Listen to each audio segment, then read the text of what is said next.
What's up guys, Jeff Cavalier, ATHLEAN-X.com. So today I'm going to show you the right way to do a reverse crunch, because a reverse crunch is a great lower ab bottom up movement to help us develop those lower abs better if we do it the right way. You see, there's a lot of ways to do the reverse crunch. You could do it with straight legs, you could do it with bent legs. Which is the best way to do it? I'm going to show you right now. First of all, let me show you some of the ways that you probably either have done them yourself or see others doing them. Right here I'm showing you an example that's actually one of the more common ways that you'll see it done, but it's actually the worst way to do it because you're actually making the exercise the easiest at what's supposed to be the hardest point in the range of motion. When you get to the very, very top of, we call this the heels to the heavens, you really should be trying to press your heels right directly up into the ceiling. But if you allow your heels to go past that point, past vertical, to the point where they're over your head, think about it guys, now gravity is actually helping you. It's pushing your legs back in that direction and taking all of the work off of the abs. So you want to definitely stop at vertical in terms of how far back you go if you want this exercise to stay with the focus on the lower abs. Next, you'll see a whole hell of a lot of momentum being used in this exercise because we have the opportunity to rock on our own tailbones, rock on our pelvis, and get a lot of momentum going in that backwards direction. The goal here, guys, is never, again, with ab work or anything else, it's not just to reach a certain number, it's to do it the right way. So even if you cut down your reps significantly by doing this the way I'm showing you today, you're going to get better effort out of your abs, and that's what the whole point of this is in the first place. So you don't want to use this extreme momentum that I'm showing you here, where I'm literally pulling the weight of my legs back, allowing it to help me get back up, and then actually not controlling them at all as they work their way back down towards the ground. In both cases, not something you want to do. The next thing you'll see is this shortening of the legs. And this happens a lot just as an automatic compensation because remember, our bodies are smarter than we are. We're going to look for the easy way out. When you're trying to challenge yourself and change yourself, it ain't going to happen if you take the easy road out. Well, if I show you here what I'm talking about, you'll get a better idea. Watch as I bring my feet up towards the top. Everything looks good.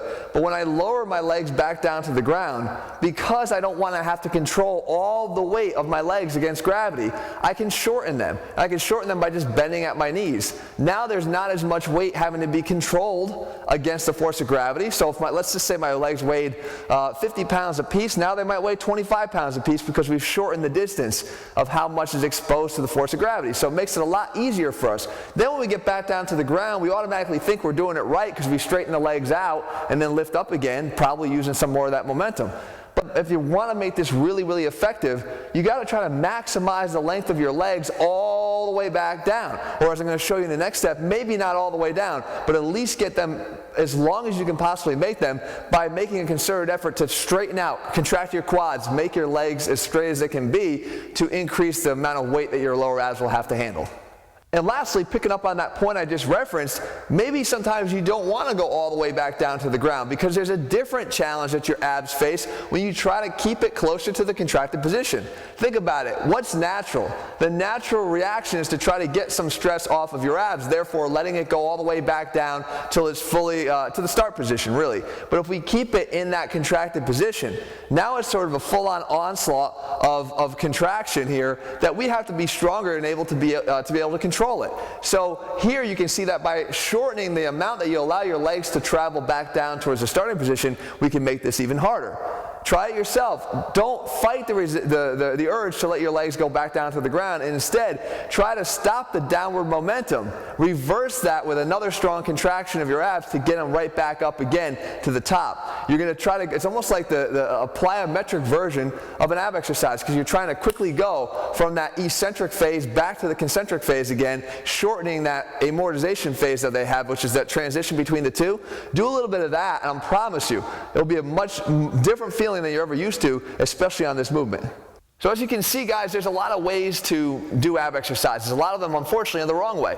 The wrong way if you want to get the most out of the time that you spend doing the exercise. And I think that should always be our goal here. If we try to work a little bit harder, we can actually shorten the time that we spend doing the whatever workout we're doing because we can get more out of it. A lot of guys shy away from that. They think that if they just put in the time, that will equal the results that they want, but that's not how it works. Effort will never be anything that you can overlook. Effort is everything, and if you don't pay attention to it and the effort that you're giving, you're going to shortchange the results that you see. Hopefully you'll find a lot more that you can take from this to apply more effort in your training, and hopefully you'll be able to do the same thing with all the workouts that I give you guys. Matter of fact, our entire ATHLEAN-X training program shows you how to extract the most effort that you've got in the shortest period of time, so I can guarantee that you get the best results possible. You can get that, guys, in our ATHLEAN-X training systems. That's my promise to you. I will do my best to get every ounce of effort out of you to get the most that you're possibly capable of. You can do that again at ATHLEAN-X.com. In the meantime, if you found this video helpful, leave your comments and thumbs up below, and tell me what you want to see, guys. Watch for Wednesday. Once every week, I'll cover the core. You got to tell me what you want me to do. All right, I'll be back here again soon.